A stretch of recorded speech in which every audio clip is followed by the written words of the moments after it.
नमस्कार, आप live cities देख रहे हैं। मैं हूं जय शुक्ला। शिक्षा विभाग के अपर मुख्य सचिव के पाठक से एक बार फिर बड़ी लड़ाई छिड़ गई है। बिहार में एक बार फिर से बड़ा घमासान छिड़ गया है और ये घमासान आप जानते हैं किसके बीच में छिड़ा है। एक बार फिर से राजभवन और के पाठक के बीच में घमासान देखने को मिल गया है और इस घमासान के पीछे भी कारण कौन है? कारण है विश्वविद्यालयों के कुलपति, जिन्हें एक बार फिर से के पाठक की शिक्षा विभाग के द्वारा बैठक को बुलाया गया था, लेकिन राजभवन की ओर से मना कर दिया गया और बाहर जाने से भी मना कर दिया गया।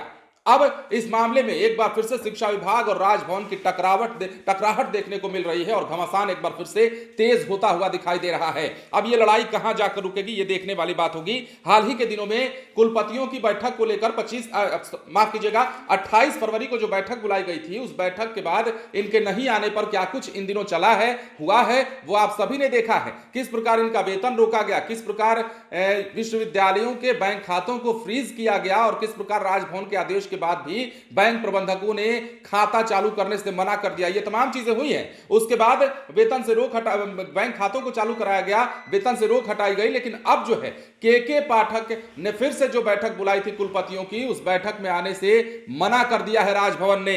यह लड़ाई जो है थमने का नाम नहीं ले रही है और मामला गहराता जा रहा है। सभी कुलपतियों को निर्देश दिया गया है राजभवन की ओर से कि शिक्षा विभाग द्वारा 9 मार्च को बुलाई गई बैठक में शामिल नहीं होंगे।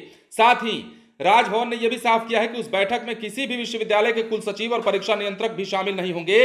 राज्यपाल के प्रधान सचिव रॉबर्ट एल चौंगथू ने इस संबंध में पत्र सभी कुलपतियों को भेज दिया है। 10 दिनों में यह तीसरी ऐसी घटना है जिसके तहत शिक्षा विभाग के बैठक कार्यक्रम में कुलपतियों, कुल सचिवों आदि को जाने से राजभवन ने मना किया है। विभाग ने बुधवार को सभी कुलपतियों को पत्र भेजकर 9 मार्च की बैठक में बुलाया है। उस पत्र में कहा है कि विश्वविद्यालयों में विलंब से चल रही तथा वर्तमान की परीक्षाओं से संबंधित स्थिति की समीक्षा करने के लिए बैठक बुलाई गई है। इस पत्र के बाद राजभवन ने सभी विश्वविद्यालयों को पत्र भेजा और निर्देश दिया कि कुलाधिपति की अनुमति के बगैर कोई भी कुलपति मुख्यालय नहीं छोड़ेंगे। अब देखिए, 28 फरवरी को बैठक बुलाई गई थी, इस बैठक में भी कुलपति नहीं आए थे। अब इसके बाद क्या कुछ हुआ, जैसा हमने आपको बताया वो आपने जाना है। तो वेतन पर रोक लगा दिया गया था, बैंक खातों को संचालित नहीं करने दिया गया था।